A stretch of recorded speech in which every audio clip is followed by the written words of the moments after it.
લડે અને પછી ફરી પાછા જૂના પક્ષમાં ભળી જાય। પણ આગળ વાત કરવી છે સુરત મહાનગરપાલિકાની। સુરત મહાનગરપાલિકા ભારતીય જનતા પાર્ટીનો ગઢ રહ્યું છે। પાટીદાર આંદોલન વખતે પણ સુરતમાં સૌથી વધારે આગ હતી, પણ ભારતીય જનતા પાર્ટીની પડખે સુરત રહ્યું હતું। મનીષ મારી સાથે સુરતથી લાઈવ જોડાયા છે। ત્યારે મનીષ, 15, 21 અને 26 શું તાળો બેસાડી શકાય?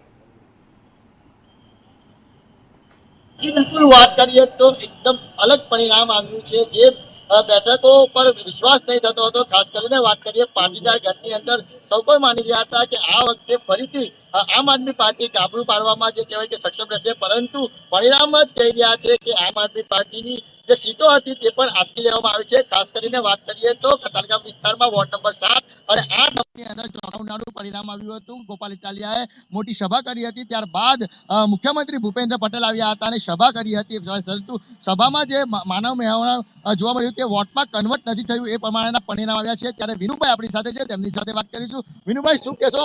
ભવ્ય જીત, 120 માંથી 115 સીટ પર ભાજપે જીત હાસિલ કરી છે।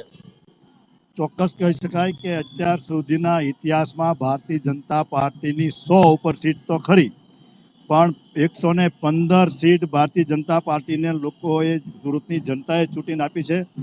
સુરતની જનતાના ચરણોમાં વંદન કરું છું, નમન કરું છું, એમને 2 હાથ જોડું છું, પ્રણામ। જે પ્રકારે જીત હાંસલ કરી છે એ પ્રકારે અમારી જવાબદારી ખૂબ જ વધી ગઈ છે। 30 વર્ષનું જે સુશાસન રહ્યું છે સુરત મહાનગરપાલિકામાં, ગુજરાતની અંદર માનનીય મુખ્યમંત્રી ભૂપેન્દ્રભાઈ પટેલ સાહેબના જે પ્રયાસો છે વિકાસને લઈને, દેશભરમાં નરેન્દ્રભાઈના દુનિયાની અંદર ભારતનું જે ગૌરવ વધાર્યું છે અને વિકાસ કર્યો છે।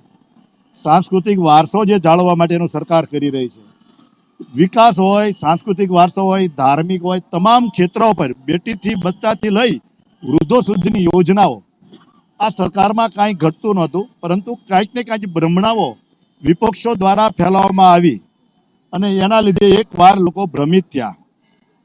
પરંતુ 5 વર્ષના શાસનમાં વિપક્ષ તરફથી એક પણ પોઝિટિવ મુદ્દો કે પોઝિટિવ કામ નહીં જનતાએ જોયું।